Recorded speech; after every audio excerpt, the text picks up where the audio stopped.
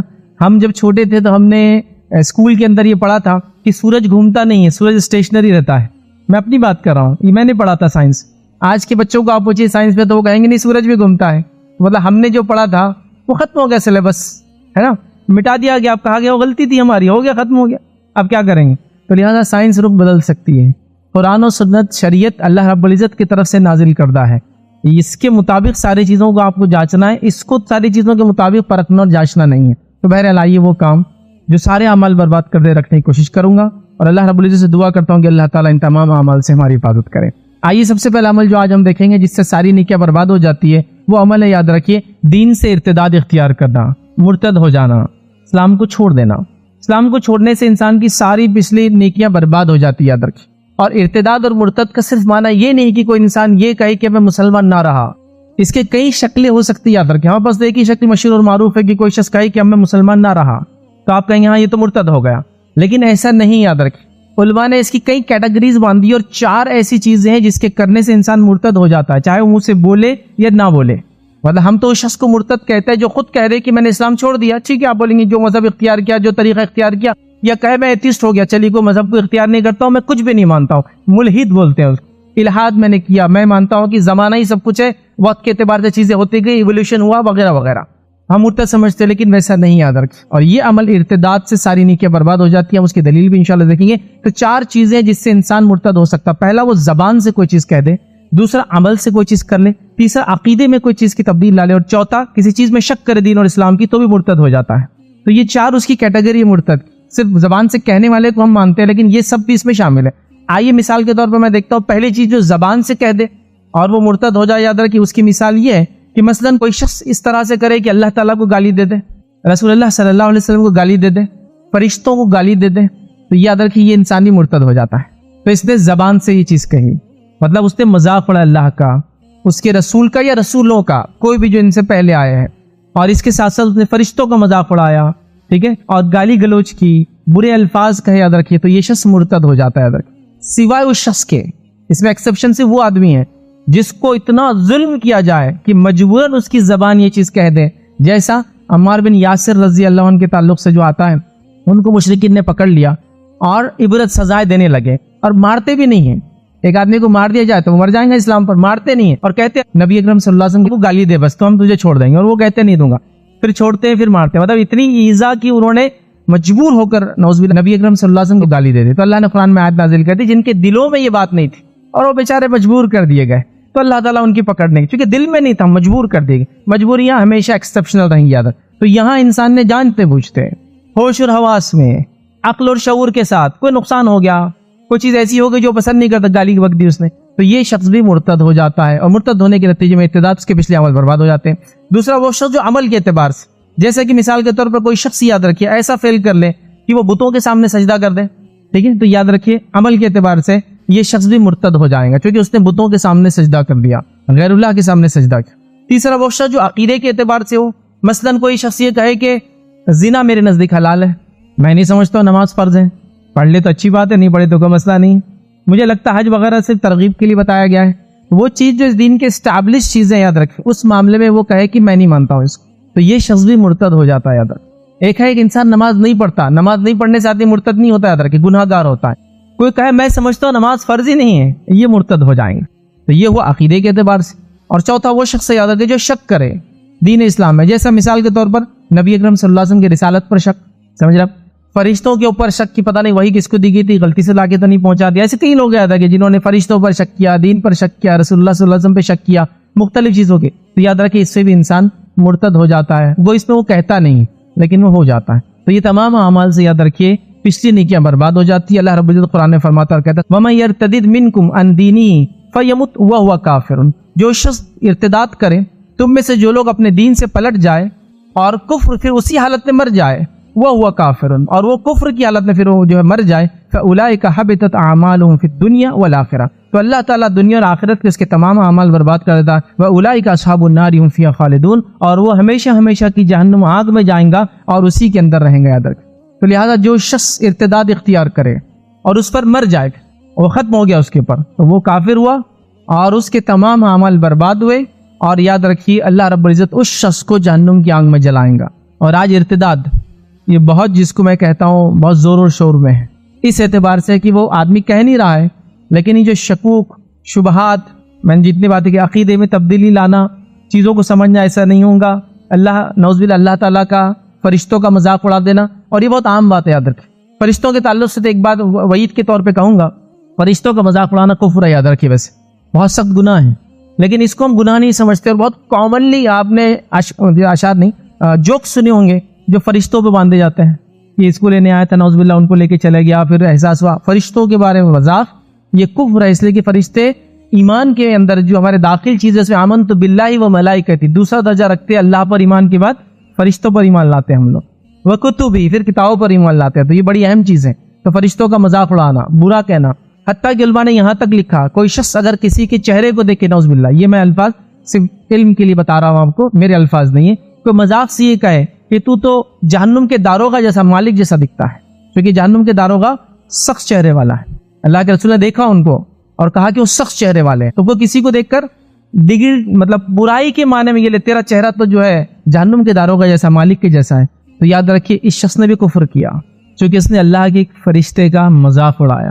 تو بہرحال ارتداد بہت خطرناک چیز ہے، اس سے تمام پچھلے اعمال جس نے بھی کیا ہوں گا سب برباد ہو جاتے. لہٰذا اس معاملے میں بڑی احتیاط کرے. اور آج بچوں کو تعلیم نہ دینے کے نتیجے میں، تعلیم سے برا دینی تعلیم، ماشاءاللہ دنیاوی تعلیم میں تو آگے سے آگے بڑھتے چلے جا رہے ہیں، دینی تعلیم نہ دینے کے نتیجے میں، تربیت نہ کرنے کے نتیجے میں، اسلامی عقیدہ نہ سکھانے کے نتیجے میں ان کے لیے ارتداد آسان ہو گیا. اور یہ ارتداد کی طرف نوجوان کیوں جاتے ہوا میں رکھ دوں یہاں، کیونکہ ہم صرف نوجوانوں کو یا نئی نسل کو بلیم نہیں کر سکتے. مسئلہ یہ کہ ہم نے سوال و جواب کا معاملہ بند کر دیا ان کے ساتھ. نوجوانوں کے ذہن میں 100 سوالات ہیں، اور ہم سوالات کو اگر کرنے بھی دیتے ہیں تو بہت کیٹیگرائز کر کے یہ کرنا اور یہ نہیں کرنا. یہ سوال تمہارے ذہن میں آیا کیسا آیا، اب جواب دینا ہے. آیا کیسے بول سکتے ہیں؟ اب اس وجہ سے بولتے ہیں کہ یہ جواب تو مجھے ملنے والا نہیں، اس لیے کہ اسلام میں اس کا کوئی جواب ہے نہیں، نتیجتاً میں اس دین کو حق نہیں مانتا ہوں. یا یہ بھی ایک کئی ادیان جو دنیا میں چلتے ہیں وہ دین کا ایک جو ہے یا ایک مذہب ہے. مذہب سمجھتے ہیں نا، مذہب مطلب وہ طریقہ جس میں کوئی عبادتوں کرنے کے طریقے بتائے گئے، وہ دین نہیں ہوتا ہے. مذہب مطلب عبادتوں کے طور طریقے، اس کو کہتے ہیں مذہب. اور دین کا مطلب یہ جو پیدائش سے لے کر موت تک آپ پہ کنٹرول رکھتا ہے. تو اسلام دین ہے، یاد رکھیے، مذہب نہیں ہے، یہ دین ہے. ٹھیک ہے، تو بہرحال اس کو سمجھنے کی ضرورت ہے. ہم جواب نہیں دیتے ہیں. جب جواب نہیں ملتا ہے تو نوجوانوں کو یہ لگتا ہے جو میڈیا کے ذریعے سوالات اٹھائے گئے، مستشرقین کے ذریعے، اورینٹلسٹ کے ذریعے سوالات اٹھائے گئے، ایکس مسلم کے نام سے لوگ سوالات اٹھا رہے ہیں. اسی طرح وہ لوگ جو دیگر مذاہب کے جو اسلام کے بارے میں برائیاں لوگوں میں پھیلا کر مسلمان نوجوانوں خراب کر رہے ہیں، ان کے اٹھائے گئے سوالات ہیں. اور آپ کے پاس ہمارے پاس جواب نہیں ہے. سوال کوئی نوجوان کرے تو ہم بتائیں یہ سوال نہیں کرتے، ایسے سوال نہیں کرنا، چلو توبہ کرو اور آئندہ یہ سوال نکال دو. لیکن سوال تو ذہن میں ہے، اور انسانی فطرت ہے، یہ انسان کا مزاج ہے سوال کرنا، یاد رکھ، ہے نا. یہ مزاج اور یہ فطرت سے انسان ہٹ نہیں سکتا، اس میں تجسس سوال کرنے کی صفت ہے.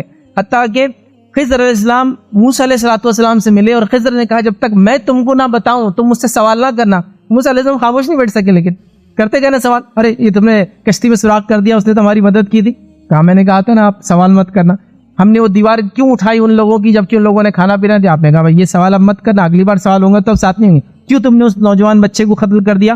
تو کہا اب ہمارے الگ ہونے کا وقت آ گیا. تو موسیٰ علیہ السلام جیسی شخصیت بھی خاموش نہیں بیٹھ سکے، سوال پوچھا. فرشتوں کو آپ دیکھیے، جیفری لینگ نامی ایک بڑے مشہور میتھمیٹیشین ہے، مجھے نہیں پتا کہ وہ حیات ہے نہیں اب، لیکن کسی زمانے میں 1780s میں وہ ایمان لے کر آئے تھے. امریکن میتھمیٹیشین تھے، سائنٹسٹ تھے میتھس کے. تو بہرحال انہوں نے وہ سوال کرتے تھے تو لوگوں نے کہا کہ سوال نہیں کرنا، دین میں سوال نہیں ہے. دیکھیے دین میں سوال، بیجا سوال انبیاءوں کی موجودگی میں نہیں ہے، کیونکہ انبیاءوں کی موجودگی میں بیجا سوال کرنا یہودیوں کی عادت تھی. لیکن جب اب نبی چلے گئے، نبی اکرم صلی اللہ علیہ وسلم دنیا چلے گئے، اب سوال جو ہوتے تجسس کے لیے ہوتے ہیں، تحقیق کے لیے ہوتے ہیں، نالج کے لیے ہوتے ہیں. وہ انبیاءوں کو تکلیف دینے والے سوال یہود و نصارہ والے نہیں ہیں. ہمارے پاس ایک طریقہ ہے بولے سوال نہیں کرنا. وہ جب سوال کرتے تو لوگ کہتے نہیں دین میں سوال نہیں. تو انہوں نے ایک بڑی بہترین کتاب لکھی تھی، آن لائن اویلیبل ہے، ایون دا اینجلس آسک. مطلب انہوں نے قرآن کو مطالعہ کیا اور کہا حتیٰ کہ فرشتے بھی سوال کرتے ہیں. یہ نا فرشتوں نے سوال کب کیا؟ آدم علیہ السلام کو جو اللہ نے بنایا تو فرشتوں نے سوال کیا نا کہ تو ایسی مخلوق کو کیوں بناتا ہے جو زمین فساد کرے، خون بہائے؟ ہم ہے نا تیری تقدس، تیری ہم سنا اور تیری بڑائی بیان کرنے کے لیے. انہوں نے کہا ایون دا اینجلس آسک، فرشتے تک سوال کرتے ہیں بھائی. تو میں تو ایک انسان ہوں، میرا حق کیوں چنتے ہو سوال کرنے کا؟ تو انسان میں تجسس ہے. تو نئی نسل کو ہم جواب نہیں دے پا رہے. نتیجتاً وہ یاد رکھے الہاد اور ایتھیزم، دین سے بیزارگی اور پھر مرتد ہونے کے حد تک چلے جاتے ہیں. تو میں پہلے کہوں گا ہم کو اپنا رول ادا کرنا چاہیے. کسی پہ الزام لگانے سے پہلے اپنے آپ کو دیکھنا چاہیے, اس کے بعد بات کرنا چاہیے. تو پہلی چیز یاد رکھیے جس سے اعمال برباد ہو جاتے وہ ہے ارتداد, مرتد ہو جانا. آئیے دوسری چیز جو آج ہم دیکھیں گے جس کی وجہ سے انسان کے سارے اعمال برباد ہو جاتے ہیں جو اس نے کیا, وہ ہے غیر اللہ کی عبادت کرنا. اللہ کے علاوہ کسی کی آپ عبادت کریں گے تو یہاں انسان کے سارے پچھلے اعمال برباد ہو جاتے ہیں. ابھی وقت نہیں ہے مطلب میں آیتیں پڑھتا, لیکن میں اس آیت کے آخری حصہ آپ کو پڑھ کے سناتا ہوں جو سورہ انعام سورہ نمبر 6 اور آیت نمبر 88, اس سے پہلی بھی آیتیں چل رہی ہے 84, 85, 86, 87, 88, یہ پورے سلسلے وار چل رہی ہے جس میں اللہ تعالیٰ نے تقریباً کوبش تمام انبیاءوں کے تذکرے کیے. مطلب آیتوں کے اندر پورے نام لیے اللہ نے, اور نام لینے کے پورے بتانے کے بعد جو بات آیت نمبر 88 میں کہی وہ آیت میں صرف آپ کے سامنے رکھ اللہ نے فرمایا رکھا وَلَوْ أَشْرَكُوا لَحَبِطَ عَنْهُمْ مَا كَانُوا يَعْمَلُونَ. اگر اے نبی صلی اللہ علیہ وسلم یہ لوگ بھی شرک کرتے تو ان کے تمام اعمال ہم برباد کر دیتے. کون؟ یہ انبیاء بھی, یہ انبیاء جن کے نام اللہ نے ایک کے بعد ان آیتوں کا پڑھیے جا کر لیے. اس کے بعد کہا اگر یہ لوگ بھی شرک کرتے تو ہم ان کے اعمال بھی برباد کر دیتے. تو شرک وہ جرم ہے یاد رکھیے جس سے تمام اعمال برباد ہو جاتے ہیں, اور اس پہ کسی کی موت آ گئی وہ ہمیشہ جہنم میں جلنے والا یاد رکھیے, اس کے لیے کوئی راستہ نہیں بخشش کا. یاد رکھیے چونکہ شرک یہ سب سے بڑا گناہ ہے. اللہ نے اس کے بارے میں اعلان کر دیا کہ اس کی معافی نہیں ہوگی. ان اللہ لا یغفر و یشرک بہ و یغفر ما دون ذلک لمن یشاء, کہ اللہ تعالیٰ نے اعلان کر دیا کہ وہ شرک کو کبھی معاف نہیں کریں گا. ہاں اس کے علاوہ گناہ چاہے تو معاف, شرک معاف نہیں ہوتا ہے, ٹھیک ہے, اور اس پر موت آ جائے تو سارے اعمال برباد ہو جاتے ہیں. لیکن بڑی افسوس کی بات ہے شرک کا تو ہمارے معاملات, ہمارے پاس ایسا معاملہ ہے کہ یہ تو دھکے دھکے پر کی جانے والی چیز ہے. بلکہ یہ افسوس کے ساتھ کہہ رہا ہوں امت مسلمہ میں اکثر مسلمانوں کی پہچان اور نان مسلمز کے اندر مسلمانوں کی پہچان ان کا شرک ہے, ان کی توحید نہیں ہے. ایک مسلمان سچا اور پکا مسلمان کسی فلم میں اگر بتایا جائے گا تو کس حالت میں ہوں گا بتائیے, اس کے گلے میں ایک چیز لڑکی ہوں گی یا اس کے ڈنڈ پہ ایک چیز باندھی ہوئی ہوں گی, اس سے پتہ چلے گا یہ سچا اور پکا مسلمان ہے ہی نہیں ہے. تو مسلمان کی پہچان اس کے اب توحید سے نہیں ہے, مسلمان کی پہچان اس کے شرک سے ہے. دیکھیے اور واقعی میں ہم نے بنائی, آپ یہاں کوئی چیز کھیل رہے ہیں اور گلے کی ایک چیز لے کے آپ چوم کے بتا رہے ہیں کہ اس کی وجہ سے میں نے فلاں عمل کر دیا اور میں کامیاب رہا, تو پورے لاکھوں اور کروڑوں لوگ جو ویور دیکھ رہے ہیں ان کو لگتا ہے ہاں مسلمان بھی یہ چیز کو مانتا ہے, اس کی وجہ سے دیکھو اس نے سینچری مار لی, اس کی وجہ سے اس نے فلاں کر لیا. تو آپ نے اپنے شرک کو اجاگر کیا لوگوں کے سامنے. اور توحید کی دولت جو ہم کو دی گئی تھی یاد رکھیے یہ وہ نعمت تھی یاد رکھیے جس کے لیے انبیاؤں کو تکلیف دی گئی. کاہن, جادوگر, نعوذ باللہ پاگل, زنا کے الزام لگے, جیل گئے, قتل کیے گئے, مارے گئے, ظلم کیے گئے, تکلیف دیے گئے, اپنے شہر سے نکالے گئے اور ہجرت کر کے دوسری جگہ جانا پڑا. کیا کچھ نہیں ہوا, ان کے بیوی اور بچوں کو شہید کیا گیا, ان کے ماننے والوں کو تکلیف دی گئی. یہ ساری چیزیں صرف توحید کے لیے ہوئی. یاد رکھیں شرک کے خلاف ہی عمل کیا گیا. سبحان اللہ, وہ قوم نے اپنے آپ کو شرک میں ڈبا دیا. ذرہ برابر بیماری شرک کر لو شفا یاب ہو جاؤں گے, شرک کر لو وہ کامیاب ہو جاؤں گے. ہم بزنس میں تھوڑی سی تکلیف فلاں چیز لٹکا لو کامیاب ہو جاؤں گے. تم کسی مصیبت اور بلا کو ٹالنا ہے فلاں چیز چپکا لو, کھا لو, لگا لو, ٹھوک لو, پلا لو, جلا لو, دبا دو, کامیاب ہو جاؤں گے. ایک جھٹکے مطلب کامیابی. تو غیر اللہ کے علاوہ کسی سے مانگنا, یہ سمجھنا کہ وہ مصیبت کو ٹال سکتا ہے, دکھ کو دور کر سکتا ہے, تکلیف کو دور کر سکتا ہے, بیماری کو دور کر سکتا ہے, خوشیوں کو لا سکتا ہے, خیر کو لا سکتا ہے, اچھائی کو لا سکتا ہے, یہ سب شرک ہے. اور چیزوں سے وہ توقعات رکھی جاتی جس کے بارے میں تعجب ہوتا ہے.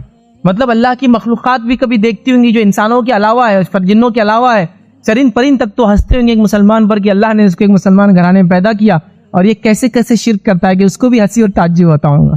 چونکہ یاد رکھیے اللہ کی تمام مخلوق توحید پر رہتی ہے. ہمیشہ جھاڑ پہاڑ چرند پرند سورج چاند سب ذکر ہی کرتے رہتے ہیں, ہمیشہ توحید پر ہوتے ہیں. یاد رکھیں. اور کبھی کبھار جب انہی کے ساتھ شرک کیا جاتا ان کے ذریعے تو وہ بھی تعجب کرتے ہوں گے, ہے نا. کوئی اپنے تقدیر کی حالت طوطے سے نکلوا رہا ہے, تو کوئی کسی جانور کے ناخن سے اپنے تقدیروں کو بدلنا چاہتا ہے, تو کوئی کسی جانور کے ناخن کو گلے میں لٹکا کے سمجھتا ہے اب میں ڈر اور میرا بچہ محفوظ ہو گیا, ہے نا. یہ سب مطلب یہ تعجب خیز چیزیں ہیں. اسلام کب کے یہ سب چیزوں کو چھوڑ چکا ہے. یاد رکھیے جب اس صحابہ ایمان لائے تھے تو بہرحال وہ اسی قسم کی چیزوں میں ہوا کرتے تھے. یاد رکھیں جب توحید آ گئی تو یہ سب چیزیں چلی گئی. یاد رکھیں لیکن تعجب کی بات ہے مسلمان آج بھی اس میں لگے پڑے. یاد رکھیں تو شرک, اللہ کے علاوہ کسی کو شریک کرنا, یاد رکھیے یہ بڑا سنگین جرم ہے. اور اللہ نے کہہ دیا اگر یہ تمام انبیاء بھی شرک کرتے تو ان کے عمل ہم برباد کر دیتے. اب ان انبیاؤں کے علاوہ بات سنیے, نبی اکرم صلی اللہ علیہ وسلم کے بارے میں جب شرک کا معاملہ ہے تو اللہ نے اللہ کے رسول صلی اللہ علیہ وسلم کو کیا کہا ذرا وہ بھی سن لیجئے. سورہ نمبر 39 آیت نمبر 65 میں اللہ فرماتا اور کہتا ہے یقیناً آپ کی طرف بھی ہم نے اور آپ سے پہلے بھی تمام نبیوں کی طرف وہی بھیجی. وہی کی گئی. کیا وہی کی گئی ہے؟ کہ اگر آپ نے بھی شرک کیا, ہم نے اس سے پہلے وہی کر دی سب چیزوں کی, اگر آپ نے بھی شرک کیا اور اللہ فرماتا شرک کیا تو بلا شبہ آپ کا عمل ضائع ہو جائے گا, اور آگے اللہ نے فرمایا ہو جائیں گا, اور یقیناً آپ خسارہ پانے والے لوگوں میں ہو جائیں گے. نبی اکرم صلی اللہ علیہ وسلم فرمایا جا رہا ہے کہ اگر آپ نے بھی شرک کیا, لئن, اللہ فرماتا ہے لئن اشرکتا, اے نبی اگر آپ نے بھی شرک کیا تو آپ کے بھی عمل ہم برباد کر دیں گے, اور آپ آخرت میں خسارہ, اور آخرت کا خسارہ جہنم میں ادرک, تو آپ بھی خسارہ اٹھانے والوں میں ہو جائیں گے اگر آپ نے بھی شرک کیا. تو نہ پچھلے انبیاؤں کو اجازت تھی شرک کرنے کی, نہ نبی اکرم صلی اللہ علیہ وسلم نے شرک کیا, بلکہ آپ کو وارننگ دی گئی کہ نبی آپ نے شرک کیا. یقیناً اللہ کے رسول صلی اللہ علیہ وسلم کبھی شرک نہیں کرنے والے تھے. یہ آپ کو بتا کر یہ امت کو بتایا گیا کہ نبی کو بھی اس چیز میں چھوٹ اور ڈھیل نہیں ہے, تو تم لوگ تو کبھی تھوڑی بھی سوچنا مت یہ چیز کرنے کا. انبیاؤں کا سیدھا ریپو, سیدھا تعلق کس سے رہتا ہے؟ سبحان اللہ, اللہ رب العزت سے. یاد رکھے وہی آتی ہے ان کے پاس, ٹھیک ہے, تو لہٰذا ان کے پاس بہت زیادہ ذرائع ہوتے اپنی معافی مانگنے کے سیدھا. تو ان سے وارننگ دی جا رہی ہے کہ آپ نے بھی شرک کیا تو ہم معاف نہیں کرنے والے آپ کو. سبحان اللہ. تو اندازہ لگا, یاد رکھ. تو لہٰذا شرک بڑی ڈینجر چیز ہے, یاد رکھ. ڈینجر بولنا بھی غلط ہے. سب سے زیادہ خطرناک اور ڈینجرس چیز کوئی ہے اگر تو یہ ہے, اور سب سے زیادہ آسانی سے جو کی جا رہی ہے امت مسلمہ میں, یہی عمل ہے. یاد رکھ. بزنس میں تکلیف آ گئی, بزنس ڈوبنے لگا, دیکھیے اللہ سے دعا کیجئے, توبہ استغفار کیجئے, اور دنیاوی ذرائع تلاش کیجئے کہ کیوں بزنس ڈوب رہا ہے. عقل تو یہ کہتی ہے نا, صبح 1 بجے اٹھ کر 3 بجے بزنس پہ جانے والا یہ کہے کہ بزنس ڈوب رہا ہے تو بس ڈوبنا ہی چاہیے نا. کون سا بزنس 3 بجے چلتا ہے یار؟ کہاں کی تو کون سی دنیا میں رہتے ہو تم؟ تو آپ بول رہے بزنس ڈوب رہا ہے, بزنس سے بیٹھے اور موبائل کے اندر سر ڈالا ہوا ہے پورا مکمل طور سے. کسٹمر کھڑا ہے تو بولے 2 منٹ رکو, ایک سٹیج پار کر لیتا ہوں. کون سا کسٹمر تیرے پاس آ کے کھڑ رہے گا جو تو گیم کھیلتے رہیں گے سامنے؟ تو یہ تمام چیزوں کو پالا ہے طاق دار کر. جب بزنس ڈوب رہا ہے تو اب کیا کرنا ہے؟ اب بزنس ڈوب رہا ہے تو کیا کرنا ہے؟ کاہنوں کے پاس جانا ہے. کاہن سمجھتے ہیں وہ لوگ جو کل کی باتیں بتانے کا دعویٰ کرتے ہیں, یا پچھلا کیا ہوا غائب کی باتیں بتانے کا پچھلا, یا اگلی باتوں کا دعویٰ کرتے ہیں. فلاں نے جادو کر دیا آپ کے, ارے جادو نہیں, اس کے اوپر جو ہے نا سستی کا جادو ہے. سستی سمجھتے ہیں آپ کہ کاہلی اور سستی انسان کو آگے بڑھنے دی. اس کے اوپر کوئی دوسرا جادو نہیں, اس کے اوپر لوگوں کے کہنے کا جادو ہے. لوگوں کے کہنے کا جادو کیا ہوتا ہے معلوم آپ کو؟ اس کی مثال دوں میں آپ کو. آپ بیمار ہیں, چلو بیماری کا نہیں لیتے ہم, تھوڑا سا بچی کو رشتہ نہیں آ رہا, وہ مثال لیتے ہیں. بچی کو رشتہ نہیں آ رہا ہے, آپ بچی کو رشتہ آیا, واپس چلے گا, لوگ آئے دیکھے چلے گئے. آپ 2-3 کے بعد کیا ہوتا ہے, ایک عورت آ کے بولتی وہ عورت کو کچھ تو بھی دکھ رہا میرے کو. یہ بہت ہوشیار ہے, اس کو سب کچھ دکھتا ہے. اس کو یہ بولتی کچھ تو بھی دکھ رہا میرے کو. اب ہو گئے, یہ ہے لوگوں کے کہنے کا جادو. آپ دیکھیے کیا ہوتا ہے. پھر اگلی عورت آتی, کچھ تو بھی دکھ رہا, مطلب کچھ تو بھی کرنی وغیرہ ہے, شاید بچی کو رشتہ نہیں آ رہا. اب اس کا عقیدہ مضبوط ہو رہا کہ ہاں کچھ تو بھی ہے. تیسری بار پھر یہی ہوا, پھر کوئی آتا ہے کچھ تو بھی ہے, تو یہ بولتی ہاں 2 لوگ پہلے بول چکے کچھ تو بھی ہے. یہ ہے بولنے کا جادو. جیسا میں آ کر کہوں کہ آپ کے ہاتھ میں میل دکھ رہا ہے, ارے نہیں یار. پھر دوسرا آدمی پلان سے اور کہہ رہے آپ کے ہاتھ میں میل دکھ رہا, ارے نہیں یار. تیسرا آدمی کہے آپ کی آنکھ تولتا, ہاں میرے ہاتھ میں میل دکھ رہا ہے. 2 لوگ پہلے سے کہہ چکے. یہ بولنے کا جادو رہتا ہے یہ, اور یہ اتنا امپیکٹ فل رہتا, اتنا اثر انداز رہتا کہ میں نے انٹرنیٹ پر ایک پرینک دیکھا تھا جس میں 5-6 لوگوں نے طے کر لیا کہ ایک آدمی نے پگڑی باندھی تھی, اور وہ پگڑی تھی کالے رنگ کی. انہوں نے طے کر لیا کہ جا کے کہیں گے ہری رنگ کی پگڑی بڑی اچھی دکھ رہی ہے. ایک آدمی آیا, تھوڑی دیر بات کیا اور کہا ہری رنگ کی پگڑی بڑی اچھی دکھ رہی ہے. اس نے کہا ہرا, اس سائڈ میں آتا نا, یہ تو کالا ماما ہے, کالی پگڑی ہے. دوسرا آیا تھوڑی دیر بعد, ماشاء اللہ کیا زبردست کالی پگڑی, ہری پگڑی کالی ہے یا ہری نہیں ہے. 5واں آدمی آنے کے بعد اس نے قبول کر لیا کہ مجھے شاید کلر بلائنڈنس ہو گیا, میں نے آج ہرے کو کالا سمجھ کے باندھ دیا. یہ بولنے کا جادو ہے. ہم میں سے اکثر پہ کوئی جادو نہیں ہوتا, بولنے کا جادو ہوتا ہے. اور پھر جب یہ بات یقین ہو جاتی کہ جادو ہے, بزنس ڈاؤن ہو رہا, بیماری کی وجہ سے, تنگ دستی کی وجہ سے, پریشانی کی وجہ سے, بچہ رات میں ڈر کے اٹھ جا رہا ہے, فلاں ہے, جن جادو سے شرک کو اپنا لیا جاتا ہے دھڑلے کے ساتھ. نہیں اب اس کے علاوہ کیا کریں گے, چارہ تھوڑی ہے اس کا, اس کے علاوہ کیا کر سکتا. بیماری جا ہی نہیں رہی دواؤں سے, تو کیا کریں گے. ان کے پیروں میں ہم نے لے جا کے پھول چڑھا دیے, شفا یاب ہو گئے. فلاں جگہ جا کر ہاتھ پیر کے ساتھ جھک گئے, نتمستک ہو گئے, کامیاب ہو گئے, بیماری دور ہو گئی. فلاں جگہ جا کر یہ شرک کر لیا پتھر کے سامنے, ہم کو بیماری دور ہو گئی. یاد رکھیے یہ شرک آپ کو لے ڈوبنے والی چیز. کیا ایسا کرنے سے انسان کو فائدہ ہوتا ہے؟ ہاں کبھی کبھی فائدہ ہوتا ہے. کیوں ہوتا ہے کبھی بعد میں دیکھیں گے انشاءاللہ. وہ جادو کے ذریعے کرتے, جنات کے ذریعے کرتے, فائدہ ہوتا ہے, لیکن یہ شرک ہے. یہ سمجھو. کوئی اگر مجھ سے کہے کیا شراب بیچنے سے نفع ہوتا ہے بزنس میں؟ ہاں ہوتا ہے نا, لیکن وہ کمائی حرام ہے. سمجھو, صرف فائدہ, صرف نفع کی وجہ سے چیزوں کو نہیں کیا جاتا ہے. حلال اور حرام کی تمیز کے ساتھ کیا جاتا ہے کہ اس سے فائدہ ہوتا ہے نہیں ہوتا, لیکن یہ حلال ہے یا حرام ہے وہ دیکھنا پڑتا ہے. ہمیں بس اس فائدے کو دیکھا جا رہا ہے, حلال حرام کی تمیز غائب ہے. لہٰذا سمجھو, تو شرک بہت ڈینجرس جرم ہے، یاد رکھیے. نبی اکرم صلی اللہ علیہ وسلم سے پہلے انبیاء کا نام لے کے بتایا گیا کہ اگر یہ شرک کرتے اعمال برباد ہو جاتے ہیں. رسول اللہ صلی اللہ علیہ وسلم کو وارننگ کے طور پہ کہا گیا، ایکچولی وارننگ امت کو تھی ان کے ذریعے کہ نبی کو ہم یہ بات کہہ رہے تھے تم اس بات کو سمجھ جانا کہ شرک مت کرنا. لیکن سبحان اللہ، ہم نے شرک کی اتنی اقسام ایجاد کر لی جس کی کوئی انتہا نہیں یاد رکھی. اور جب نام لیا جاتا ہے، چیزیں بتائی جاتی ہے تو لوگوں کو بڑا برا لگتا ہے. ایسا نہیں بولنا چاہیے.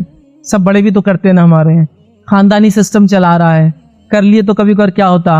اب آپ نے بولے توبہ بھی ہے تو توبہ کر لیں گے ہم بعد میں انشاءاللہ موت سے پہلے، لیکن اسی شرک کے اندر موت آ جائے تو. اور یاد رکھیے بات میری غور سے سنیے، توحید اور شرک کا معاملہ ایسا ہے، تعلیم کی بنیاد پر انسان اس میں تمیز نہیں کر سکتا ہے، عقیدے کی بنیاد پہ ہی تمیز کر سکتا ہے. صرف تعلیم کی وجہ سے آپ کہیں گے تعلیم یافتہ لوگ ہیں تو شرک نہیں کرتے، ایسا نہیں ہوتا. سب سے زیادہ تعلیم یافتہ لوگوں کو میں آپ کو بتاتا ہوں، میں نے سب سے زیادہ توہم پرست، وہم ڈرنے والا اور بدعقید کا پایا ہے.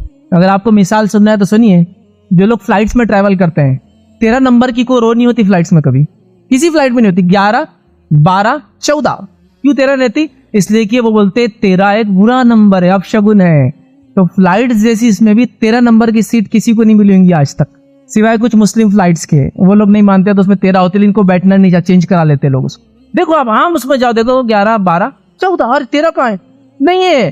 تو سب سے زیادہ تعلیم یافتہ لوگ ہیں، لیکن تعلیم انسان کو عقیدے میں نہیں سکھاتی. یاد رکھے، تو عقیدہ ہوتا ہے جو انسان کو سکھاتا ہے کیا صحیح ہے اور کیا غلط ہے. تعلیم اس میں اور آگے بڑھا سکتی ہے، لیکن تعلیم کی بنیاد پر نہیں. چونکہ تو سب سے تعلیم یافتہ مالدار لوگ سفر کریں، لیکن بدعقیدگی کی حالت 13 نمبر سے ڈرتے. آپ سمجھ رہے؟ اور کہیں اس کے پیچھے توہم یہ ہے کہ 13 نمبر کا اپولو جو تھا، جو چاند پہ جا رہا تھا، وہ 13 بجے اڑا تھا، 1 بجے اڑا تھا اور وہ بلاسٹ ہوگا. دیکھو 13 ہاں یہ تو اپشگن ہے. ہمارے پاس بھی 13 کی بڑی تیزی رہتی. 13 نمبر ہمارے پاس بھی کوئی بہت اچھا نہیں ہے. 13 تیزی فلاں، یہ نمبر نہیں لیے تو اچھا ہے، یہ فلاں کی، یہ سب چیزیں یاد رکھے، یہ سب چیزیں یاد رکھی. ایک مرتبہ ایک صاحب بات کرنے لگے، میرا بچہ انجینئرنگ میں نمبر لگ گیا. ماشاءاللہ کتنی بڑی بات ہے نا، مطلب بڑا ہائی تعلیم یافتہ ہے، اچھی بات ہے، خوشی کی بات. تو وہ پڑھائی میں ذرا کمزور جا رہا تھا.